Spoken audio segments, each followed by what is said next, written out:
Fala pessoal, sejam muito bem-vindos ao meu canal. No vídeo de hoje, trazendo uma análise extremamente atualizada acerca do resultado do terceiro trimestre de Santander. No momento em que eu gravo esse vídeo, estamos no horário perto do meio-dia. A ação do Santander vem valorizando já no dia de hoje, após a divulgação do resultado, em 1,94% no dia e provavelmente esse vídeo ele vai ao ar no final do dia, início da noite, mas aqui extremamente atualizada esse resultado que foi divulgado agora pela manhã. Na minha visão, foi um resultado extremamente positivo para Santander, mas claro que não devemos levar em consideração somente esse resultado, e sim o histórico como um todo, os demais indicadores do ativo hoje para verificar se realmente faz sentido, quem sabe, comprarmos hoje no preço atual São B11, o nosso famoso Banco Santander. Fica comigo até o final desse vídeo que eu tenho certeza que eu vou trazer muitas informações essenciais aqui para vocês.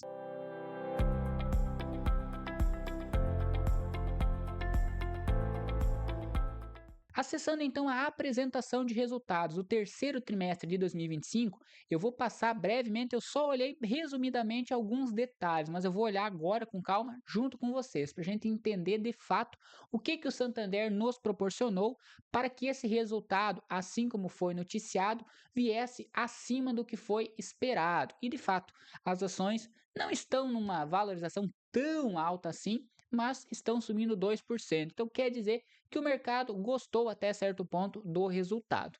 Primeiramente, pessoal, óbvio, lucro líquido um dos mais importantes, alcançando aí 4 bilhões, um aumento de 9,6 no tri e 9,4 quando comparamos ao mesmo período do ano anterior. Primeiro ponto positivo.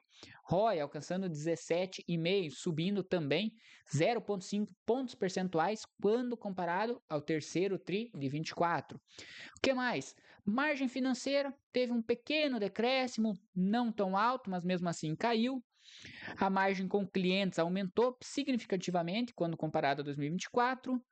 Custo do crédito aumentou um pouco, gastos diminuiu, aqui eu considerei também um ponto bem positivo, e o índice de eficiência caiu um pouquinho. Aqui, de forma geral, tirando a questão do ROI, que eu acho bem atrativo, ter subido, e claro, o lucro líquido, uma proporção de quase 10%, o restante dos dados não foram tão relevantes assim. Quando falamos nos clientes, então, a base de clientes totais subiu 7% ao ano, clientes ativos subiu, clientes principais, NPS, que é um índice aí de eficiência de atendimento, subiu, tanto na pessoa física como na pessoa PJ. Então aqui, de fato, quando a gente olha a base de clientes do Santander, ele está expandindo de forma positiva. Mais de 30% de contas abertas, ok, cartões também teve mais interesse. Não vou detalhar muito a fundo aqui por ser algo que não vai impactar tão diretamente assim o resultado final.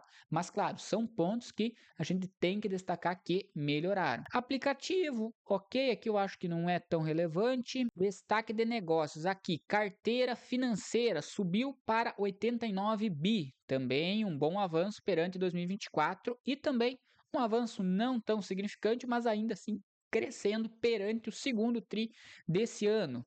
Vamos lá, vamos ver o que mais que teríamos. Pagamentos, ok, Pix, não é tão relevante. Carteira, então, de pessoa física, teve um avanço e um decréscimo perante ano passado, 1,3, ok, não é um ponto tão relevante. Cartão de crédito, sim, teve um avanço bem mais significativo, 14,5% quando comparado a setembro de 2024. Quando comparamos a junho de 2025, segundo tri, no caso desse ano, cresceu 3,7%. Financiamento ao consumo, pequenas e médias empresas e financiamento imobiliário também cresceram. Eu considero, hoje, devido ao cenário atual que vivemos, em cenários de alta de juros, esse crescimento, tanto em financiamento imobiliário, financiamentos ao consumo, bem positivo. Captação, vamos ver a questão dos investimentos. Depósitos à vista, conta corrente subiu, não é tão relevante assim no resultado. Depósitos em poupança caiu, operações compromissadas caiu bem significativamente, um terço aí, mas também é uma proporção não tão alta quando fizemos o comparativo como um todo. Depósitos a prazo, que seria a proporção, uma fatia maior dos investimentos, que aqui engloba CDB e tudo mais, caiu menos 0,6, LC e LCA cresceu, letra financeira e outros cresceu também.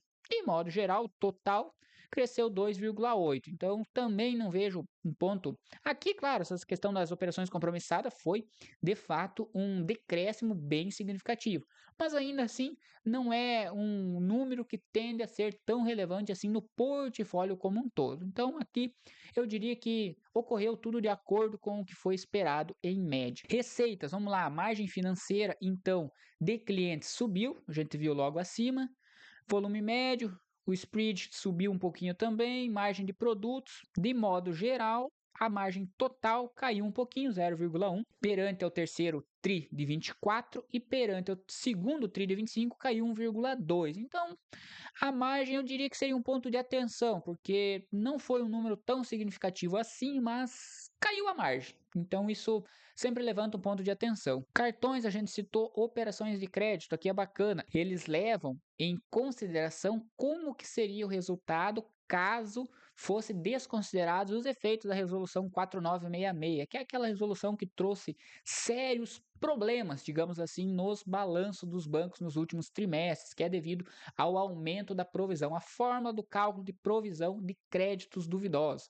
Então, nesse caso, as operações de crédito do Santander caíram 15,2 quando comparado ao terceiro TRI de 24. Porém, se não considerássemos a resolução 4966, teria subido 5,8. Isso vocês percebem se vocês analisarem o relatório dos outros bancos dos últimos trimestres, que a maioria dos bancos acontece bem semelhante. Sem a resolução, iria ter subido, e com a resolução, devido a aumentar a proporção do quanto é aprovisionado quando uma dívida atinge determinado período, determinado prazo, a carteira de crédito, as operações, na maioria deles, teve uma forte retração. Corretagem de títulos subiu bem significativamente. Fundos de previdência que caiu 10%, seria um ponto de atenção, e consórcio subiu 21,6% perante terceiro TRI de 24. Isso é um crescimento bem relevante aqui nos consórcios e, claro, também advindo aí desse cenário de alta de Selic. Hoje, quem pensa em adquirir um bem de forma programada, o consórcio ele pode ser uma boa alternativa, que traz uma disciplina para aquelas pessoas que às vezes não têm a disciplina de guardar o dinheiro e também, de certa forma, um menor custo-benefício para quem não quer financiar. Então, de fato, a maioria dos bancos e seguradoras, no caso, por exemplo, BB Seguridade, que tem consórcio dentro do portfólio, eles vêm avançando, mas um avanço aí de 21%, ele deixa bem claro que foi um destaque nesse trimestre de Santander. Vamos ver o que mais teríamos aqui. Custo do crédito, NPL de 15 dias e acima de 90 dias, que aqui já falamos de inadimplência. Resultado de PDD e custo de crédito, 3,86, ok. Pessoa física caiu quando comparamos ao segundo TRI. Aqui dá para comparar perante os últimos trimestres, eu acho que é até mais plausível comparar com o último trimestre do que com o mesmo período de 2024, quando falamos em inadimplência, porque a inadimplência ela leva em consideração o prazo de vencimento. Então, uma operação que estava inadimplente lá em 2024 não vai estar mais inadimplente hoje, ou ela já saiu da inadimplência, ou ela foi lá para uma empresa terceirizada, digamos, saiu da carteira de crédito. E quando a gente compara, a gente vê de forma mais específica o que ocorreu no curto prazo. Claro que é bom comparar como que estava a inadimplência em 2024 e como que está hoje. Mas aqui você consegue perceber trimestre por trimestre se a inadimplência ela continua ruim, continua alta ou se ela está melhorando. Na pessoa física diminuiu, na pessoa jurídica continuou na mesma e a total caiu de 4 para 3,9. Quando a gente fala na inadimplência acima de 90 dias, que são dívidas que já passaram de 90 dias vencidas, a pessoa física subiu, a pessoa jurídica subiu também, por consequência, a inadimplência total acima de 90 saiu de 3,1 para 3,4. Também é algo que não é só o Santander que está sendo impactado, né? Despesas, diminuiu um pouquinho das despesas administrativas, por mais que foi um número um pouco mais baixo, mas ainda assim diminuiu, então ponto bem positivo, despesa de pessoal também diminuiu, legal. Índice de eficiência 37,5, depreciações, despesa administrativa, aqui não fugiu muito da normalidade. Vamos ver aqui o que mais que teríamos de importante. Índice de Basileia já está bem atrativo, mas subiu aí 0,2 pontos percentuais. É um índice que mostra a solvência de um banco, então também quanto maior o número, mais atrativo é. Ficou bem estável aí perante o terceiro TRI. E a princípio, eu acho que é isso, pessoal. O lucro líquido, a última linha aqui, realmente foi o mais relevante, o que trouxe esse resultado à frente das notícias. Teve um crescimento de 9,6 perante o segundo TRI de 25 e crescendo 9,4 perante o mesmo período, terceiro TRI de 24. Então, de modo geral, eu considero que foi um resultado bem positivo, que eu passei bem breve, tá, pessoal? Só pela apresentação de resultados. Tem as demonstrações financeiras, que é um documento um pouquinho mais denso, que com certeza traz detalhamentos maiores. Mas, na minha visão, hoje, o resultado de Santander, de fato, ele foi bem acima do que foi esperado. O lucro líquido esperado estava entre 3,70 e 3,75 bilhões de reais e veio próximo aí a 4 bilhões. Então a gente percebe um crescimento em várias frentes, quando olhamos principalmente a base ali de clientes, cartão de crédito, consórcio. Teve alguns pontinhos de atenção que eu não considero tão negativos assim, que é a questão da inadimplência e o PDD, que estão impactando não só o Santander, mas assim quase todos os bancos do segmento. O ROI, que teve um aumento, eu considero positivo também. Então, na minha visão, o resultado de Santander, ele, claro, teve alguns detalhes, mas de modo geral ele foi bem positivo. Vamos olhar agora outros indicadores do Santander, falando de forma mais geral. Aqui a gente citou só o terceiro TRI. Vamos olhar outros números para entender como que está o momento atual dos demais indicadores. Aqui acessando a plataforma do Investing Pro, vale destacar, o Investing Pro é parceiro aqui do canal, então se você quiser assinar essa plataforma extremamente completa de ferramentas, indicadores, gráficos, inteligência artificial para investimentos, carteiras sugeridas por inteligência artificial que superam historicamente os principais benchmarks do mercado, incluindo Ibovespa, S&P 500, as bolsas mundo afora e muitas outras ferramentas, vou deixar aqui na descrição o link com o meu cupom de 15% do desconto. Aqui em cima no card eu também vou deixar disponível para vocês um vídeo completo onde eu faço a análise da empresa CEMIG, uma das mais conhecidas elétricas negociadas em bolsa de valores. Eu faço uma análise da CEMIG utilizando as ferramentas do Investing Pro. Nesse vídeo você vai perceber o quão rico é as ferramentas disponíveis dentro do portal. Então, caso você tiver interesse, acesse o vídeo, tem o detalhamento total, entenda como que funciona a plataforma e se você tiver interesse em assinar, assine pelo meu cupom que você vai garantir 15% de desconto sobre o preço final da assinatura. Sem mais delongas, falando dos demais números, hoje então o preço já com o aumento no dia de hoje aqui atualizado 2,52. Estou gravando esse vídeo meio-dia e pouquinho.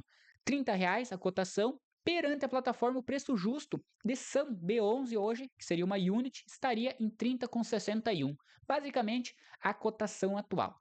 Particularmente, eu hoje, como analista, eu considero esse preço justo de Santander um pouco elevado. Na minha visão, o preço atual de R$ 30, ele está um pouquinho sobrevalorizando a empresa. Por que eu falo isso? De fato, os indicadores desse trimestre, na minha visão, foram bem bacanas, foram bem atrativos mesmo. Só que quando você olha o setor bancário, você tem que fazer um comparativo com os demais bancos. E tem dois casos. Você pode, por exemplo, comparar Santander com Bradesco, que eu acho que seria um comparativo bem próximo de patamar de porte dos bancos, e Bradesco esse ano também vem entregando os resultados bem acima da média. Você pode comparar Santander com Itaú, e Itaú a gente sabe que hoje, no momento atual, nos últimos resultados, é o banco mais lucrativo, então ele vem trazendo resultado, recorde acima de recorde, pagando bons proventos e tendo uma boa valorização da cota. E você pode, por exemplo, comparar Santander com o Banco do Brasil, que na contramão do Itaú, ele trouxe alguns resultados abaixo do que o mercado esperava nesse primeiro e nesse segundo trimestre. Porém, quando você faz um cálculo de valuation para quem tem visão de longo prazo, o Banco do Brasil com certeza estaria num patamar mais baixo de preço, então estaria apresentando uma melhor oportunidade. Santander pode ser boa opção de compra agora? Eu diria que sim. É a melhor oportunidade? Aí, se você compara, pelo menos na minha visão, se você compara com o Itaú, eu prefiro a previsibilidade do Itaú. Se você compara resultado de curto prazo, o Bradesco também está trazendo muito resultado. E se você compara valuation, eu considero que Banco do Brasil tende a apresentar resultados com maior potencial de longo prazo e maior dividendos. Então, Santander, claro, está pagando bons proventos, tem também uma previsibilidade e se você for aportar no momento, eu não diria que seria um problema. Mas, na minha visão, perante os seus pares, ele não seria a melhor oportunidade de hoje. Então, para nós fazer um fechamento desse vídeo com análise referente ao terceiro TRI de 2025 de Santander, eu trouxe alguns pontos de atenção e alguns pontos positivos que, na minha visão, fizeram esse resultado ser destaque. Entre eles, nos pontos positivos, melhora no ROI, lucro acima das expectativas e o crescimento em várias frentes, que aqui em várias frentes eu incluo a base de clientes, a questão do consórcio, a questão do cartão de crédito, as próprias linhas de crédito, financiamento imobiliário, por exemplo, que a gente viu que vários deles cresceram. Temos alguns que tiveram retração, concordo, mas de modo geral teve mais crescimento do que retração. Então eu considero atrativo esse crescimento nesse resultado. E mais um ponto positivo que eu considero de Santander, que assim como os demais bancos, ele possui um dividendo bem consistente. Então quando você olha o longo prazo, Santander tem um costume, meio que uma padronização de também pagar proventos. E para quem busca renda passiva, isso tende a trazer bastante previsibilidade e atratividade de investimento. Pelo lado dos pontos de atenção, falando agora somente do terceiro TRI em específico, aumento de provisões que eu considero não ser específico, claro, do Santander, mas sim do cenário econômico como um todo para os bancos. Preço atual que eu considero não tão barato, como exemplificado anteriormente, e leve queda na margem. Citei outros pontos de atenção, teve, claro, a inadimplência e tudo mais, mas como citei, na minha visão, isso não é específico do Santander. Então, é algo que tem que ser melhorado? Claro, provavelmente a gestão ela está focando em melhorar esses indicadores também, mas na minha visão foi algo que já era meio que esperado, então dentro do normal. Aqui eu destaquei alguns pontos de atenção, nenhum deles eu considero extremamente negativo, tanto que se tivéssemos algum número extremamente ruim, o mercado não iria reagir de forma positiva. Então eu considero, olhando somente o resultado de Santander, um resultado muito bom. De fato, perante os últimos resultados que o banco havia trazendo, esse resultado foi bem acima das expectativas. Juntando o resultado do terceiro TRI, demais indicadores e fazendo um comparativo com os demais bancos, eu daria uma nota final aí de 8,5 de 10 para Santander. É oportunidade do momento? Eu não diria oportunidade. Eu diria que se você gosta do banco, gosta da estratégia, prefere um dividendo mais consistente, uma maior previsibilidade, ele não está no patamar extremamente caro, mas também não está no patamar extremamente barato. Então, uma nota de 8,5 de 10 é considerado um ativo bom, se você tiver interesse, mas claro, levando em consideração a sugestão de que você compare, por exemplo, com os outros pares do mercado para avaliar realmente o melhor custo-benefício para o seu portfólio. Se você gostou desse vídeo, deixa seu like, se inscreva no canal, isso ajuda a fortalecer e fazer com que o YouTube divulgue esses vídeos de forma totalmente gratuita para outros investidores. Esse vídeo eu gravei o quanto antes para trazer essa informação atualizada para vocês. O meu intuito aqui nessa terceira temporada de balanços de 2025 é trazer uma grande quantidade de análise dos principais ativos. Então daqui a pouco vai ter outros bancos divulgando seus resultados, outras empresas, e dentro das possibilidades vou sempre tentando trazer atualizações para vocês. Por isso, deixa seu like, ajuda a fortalecer o canal, se inscreva e ative o sininho. Assim, quando tiver novos vídeos, você será notificado em primeira mão.